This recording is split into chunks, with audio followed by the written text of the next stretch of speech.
So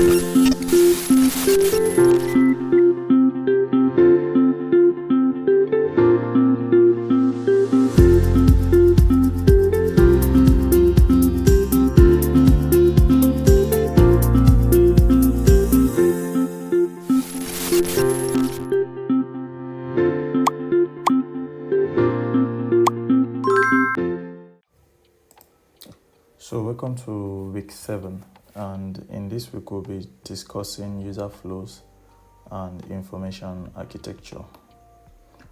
So what are user flows? User flow is the path a user takes to complete a task within a product. Example: signing up, filling details, verifying email, landing on dashboard. They help designers ensure smooth logical steps without confusion. So you get that process where, just like the name implies, the flow. If you have an app and a user would move from one point to the other point, so that movement or that process or that step or that flow is what is referred to as user flow. You understand? So if you have sign up for an application, and there are some applications that their stages are just probably 3. Maybe you have a first screen where you need to input your name, your phone number, some details. You click next, it will take you to another screen. They will get more information from you. You click next, and then it will take you to the final screen, right? So those are 3 screens. So all of those flows for the sign up, it's called user flow. So just like you saw the example here, sign up, filling details, verifying emails. So you see, the first step is filling in details. All these are under sign up. So the sign up has filling details, then verifying your email, and then you now landing on the dashboard. And just like I said earlier, that this helps designers ensure smooth and logical steps without confusion. So mostly user flows are preliminaries in UI UX design. They are preliminaries in UX design. What it means is that these are things that would come earlier on before you even start doing high fidelity UI mockups and all that. You need to create a user flow for every flow you're doing. You understand? So if you're doing a sign up, you need to define how many steps is this sign up going to take. Am I going to have everything on just one screen? Would I be able to capture everything on 2 screens and all of that, right? So this is an example of an e-commerce checkout user flow. E-commerce checkout. So it means you find yourself in an e-commerce site and you want to place an order or check out, make payment. You want to get a t-shirt or something, right? So these are things that we experience almost every day if we are trying to purchase stuff online. So this is a user flow for that, for this example. So customers visit the shop website. So the first thing is you visit the shop website, and then you get a product detail page. So there might be a page that is dedicated for product details. So you see that the customer gets to this page. Now from this page, you can find maybe button on that page where you would see add to cart or something. So this is the button. So when you add that to cart, all this is just trying to break down the step and the flow. So users will be able to add to cart. So what happens if users add to cart? Where do they go to? Where's the next destination, right? So the next destination is, if yes, they add to cart, they can also proceed to checkout page. So checkout is where you put your information to make purchase for a particular item, right? So when you do that, so what's the step according to this example? When you get to the checkout, what should happen? What's the next step? So customer has an account. There are use cases. So there are cases where, customer has an account is true or yes, or customer doesn't have an account is no. What happens if the customer doesn't have an account? What happens if the customer has an account? So you need to check all of this, put all of this into consideration, and you prepare them as a user flow. So you see, roughly you are just trying to create the destinations for all of these and the steps, right? You are arriving at a destination, but you are creating the step for all of them. So if customer has an account, yes, then login credentials entered, and then it will take you to payment gateway, right? But if customer has an account, is no, and then the customer will now have to enter data. Maybe some people might say, you need to sign up to continue or something like that. Customer will enter data, but if customer is already signed up, customer will just put his or her login credentials. And for either of these cases, if this is true, you log in, you go to payment. If this is false, that is no, you don't have an account, you create an account, then you go to payment. So from the gate payment, what happens? It's either, is it successful? If it is successful, you get order confirmed, right? If it is not successful, it will still take you back to the payment gateway. Maybe you have network issues, maybe your account has insufficient funds, or whatever the case may be. So it could either be true or false, right? So this is the first point. Customer visits the shop website. So of course, what do you want to achieve in an e-commerce or a shopping website? You want people to buy, to place an order. So you want to arrive at this where customer will be confirm order and everything is settled. But how do you arrive at this? That is where you start creating the flow.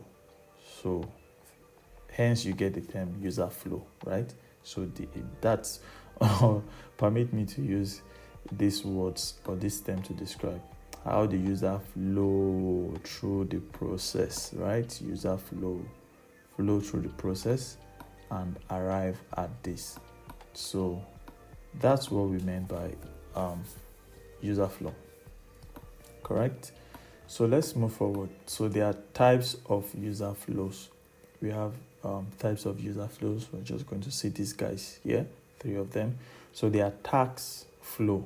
So task flow focuses on one specific task, e.g., resetting a password. If you have an application on your phone, Instagram, Facebook, TikTok, whatever the application may be, Behance or whatever, and you want to reset password, there is flows. And every application probably might have maybe similar flows or slightly different flows depending on the application and how it is being designed, right?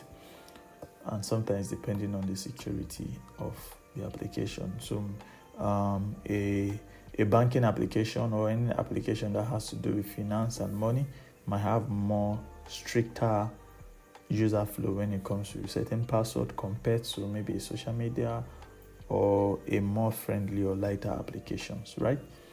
So we have task flow. So this flow focuses only on specific tasks, resetting a password. We now have wire flow. Now wire flow combines wireframe and flow charts for clarity. And then we also have user journey flow. Now this shows end-to-end interactions with emotions and context and all of that. So these are just like basic types of user flows that we have. So why user flows are important, right? It helps visualize user steps before designing screens. Like I explained earlier, you want to design an onboarding for an app that you are designing, right? Let's say Bingo app, where dog owners would sign up and sign their dogs up there so that they can maybe services for dog or whatever. So if you are designing that, you need to, how many steps, what are the information I need to get from the dog owners? So when you do that, you first of all start with your user flow. That's why I said these are preliminaries in UX design and UI design also. These are preliminaries, things that you do earlier on. So the reason why you are doing that is because it will help you at the end of the day visualize or understand how user moves from one point to the other. Now it reduces missed scenarios or confusion, right? So just like this place now, when checkout gets to this place, when a customer visits this your site and then sees the product details and add it to his cart and then wants to make payment and get that product, there's a scenario you need to check. Is this visitor an existing user, or is this visitor just a first time visitor, not an existing user? So these are scenarios that you would consider during user flows. So what happens if this is an existing user and the person clicks maybe checkout, right? So if that person is an existing user, you need to determine what will the person see. They would see different things because these are two different scenarios. You can't use one endpoint, one end result to serve these two people with different scenarios. I can't be a first-time user and then if I click checkout, you will now take me to login credentials. I don't have login credentials. I'll be confused. Not just confused, I won't be able to do anything. I'll be stuck and you will just lose me. But if I'm a first-time visitor and I don't have login credentials, so it means no, I don't have.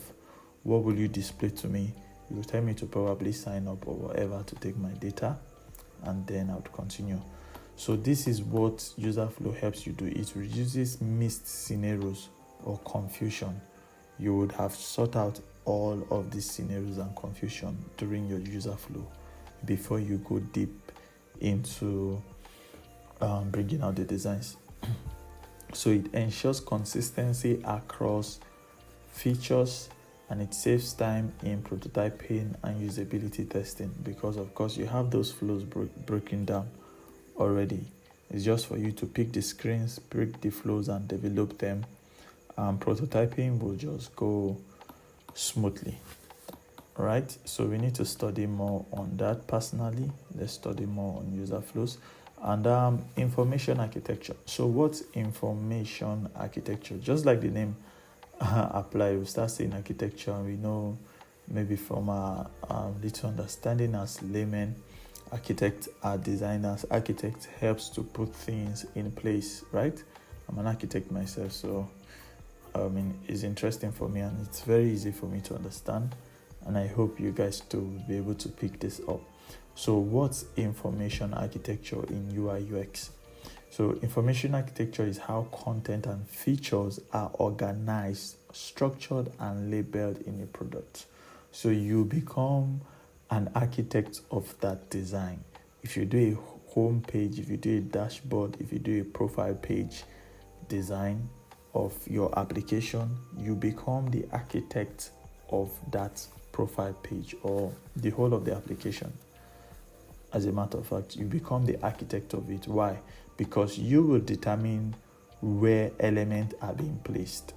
It's more like an architect designing a building, and that architect is the master, is in charge of determining where the living room position is going to be, where the dining is going to be, where the entrance to the master's bedroom is going to be, what are the types of windows that are going to be used. So the positions of all that is being done by an architect. So being an architect of your application also, you would be the one responsible for organizing features in that interface, the structure, labeling, headings to communicate properly to the user. So that is what information, that's what information architect is about. It ensures users can find what they need quickly without friction. So relating this to a building also for an architect, if somebody enters the house as the master of the house and wants to go to the first floor, let's say you design a building that has a floor top, right, where you take a step to it, you need to put the step in a visible place so that the person would know, oh, I've entered this house. The person or the user would start looking for that staircase. I'm trying to get up. Just help me get up as easy as possible. Don't frustrate my life in the process of getting to the top floor. So the architect would position the stairs most times at the lobby, just at the entrance, or if it is at the living room, if it's a kind of a building design where you get maybe a very small lobby and then you step into the living room, the staircase will be visible once you're stepping in to the living room. It will not be hidden. So this just ensures that users can find that staircase easily. Now, relating it to design also, information architecture, when properly done, helps or ensures users can find what they need quickly without friction. I log into your e-commerce website, I shouldn't struggle to see where I can start browsing for products, and I see a product now, I'm in the landing or the product section. I see a product I like, I want to buy it. Don't stress my life. Start looking, how do I buy this product? There's no button for buy now. There's no button for add to cart. There's no my life is just frustrated. All I'm trying to do as a user is to get this item, but I can't even get the item. So as an architect of that application, you need to make those things easy for users to find quickly without friction. So let's see samples of these two applications, these two mockups, right? So this is the sign up for a whatever application.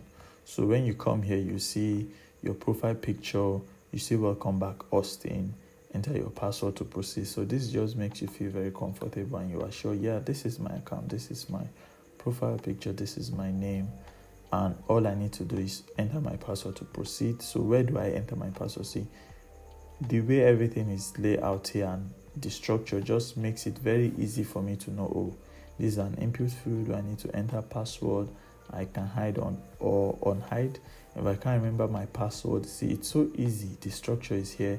I can just click on this forget password link, and if I'm done and I want to proceed, I see a button that is so visible telling me login. So I'll just do my password login, right? And if this is not me, maybe somebody has logged in their account here, and I say, no, this is not me, I'm not Austin, and this is not my picture, I want to log in my own account. You see a text telling you, not you, log out. Very simple, clean, straight to the point. And all this is because the UI UX designer of this is also the architect of this. So this is information architecture, right? You are passing information to the user that are reading this, and you are placing things in the right place. So you are designing. You are an architect also. That is information architecture. Just like this now, I land on this property page and see the way everything is structured. I see a heading telling me these are properties. I see an input telling me search for properties, right? I see a heading telling me properties. I see an input field telling me search for properties. I see an icon to filter. So simple. And what else do I see? I see a card of listed properties, and see the way everything is structured. I see a button where I can favorite it. I see the name of the property. I see its amount yearly. I see its location. Very basic, clean. And if I want to see more details, probably tap on one of the cards and it will take me to the card details. And I know I'm on the home page. There's favorite, there's messages, profile where I can navigate. All this layout and structure and positioning is information architecture, right? So I know where I am now. I know I'm in the home page. Why? Because the architect of this screen, the designer, also has communicated that to me by passing that information to me through his or her design. So what's the key principle for information architecture? One is organization, grouping similar content, e.g. profile, setting, security under account. So we have most everybody have a first-hand experience of this. If you log in almost any of the app you're using on your phone that has like a settings, that has profile, has settings, has security, most times you see this under account, right? You see it under account. Or some people might have I want to call account profile. Then when you go to profile, you see settings, you see security settings. So they are just grouping similar things together. That is organization, one of the principles of information architecture. What you need to do, group similar things together. Number 2 is hierarchy, showing importance with layout and navigation. It's as simple as that. When somebody comes here now, in this card, what is important when you are trying to rent a house? One of the key factors, although this is somewhat debatable, some people that have so much money, their concern is location. Price is not really their concern, but these are not majority. These are not. So following majority, what you check first is price. But these two compete. But I think, you check price. Even though, like I said earlier, that this can be debatable, but these are just like priorities or by popular statistics. What you check is price. So if you want to get a house, what's the range? What's your budget? So if you even meet a house agent or a realtor, some of the questions they'll start asking you is, what kind of house are you looking for? Right? So that's why you have this at the top. And then if you say, I'm looking for a 3-bedroom duplex, a penthouse, they will not ask you, what's your budget? Because there are different styles of 3-bedroom duplex. So if you now say, my budget is 70 million, my budget is 22 million, my budget is 5 million, my budget is 300,000, right? And then, what location? Where would you want that house to be? So you place things based on priority. So, priority and importance. That is all categorized under hierarchy, right? And then the next is labeling. The third principle of information architecture, labeling. Clear and simple titles. Avoid jargons. When you get here now, the heading is properties. You know these are properties. Very clear, simple, right? So it's an example of that. Just have clear and simple titles to avoid jargons. And navigation. Multiple ways to access content. Search, menus, breadcrumb. I don't have a lot of screens to show us of this, you get? But let's say you are here now. Let's just use the screen. And you are searching, you are trying to get a property that is in, we have all these ones, Asokoro, Jahi, and you're in Abuja, right? You're trying to get, or FCT, whatever they call it, you're trying to get a property in let's say Maitama or Gwarimpa. Now, instead of you scrolling all through, information architecture tells you the principle is create multiple ways that one can get to that, right? So there are ways. It's either I come here to search and then just put Maitama to see if I would see any property that has that term Maitama. It will be so easy for me. Or I come to the filter also and filter the property by location to check for Maitama. So that's the last principle we're discussing here, navigation. Multiple ways to access content, search menus, breadcrumb.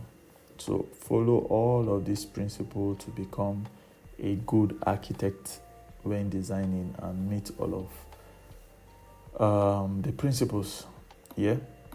So this is an example of just like a broad chart of information architecture. Now when you get to the landing page of whatever the site is, right, the landing page is categorized into different sections. So you have an account management section, you have a book a trip section, you have about, you have destination. Okay, maybe this is like a travel site. And then you have customer service and travel tips. So this, breaking down all of this into different sections, you are designing, we said designing and structure.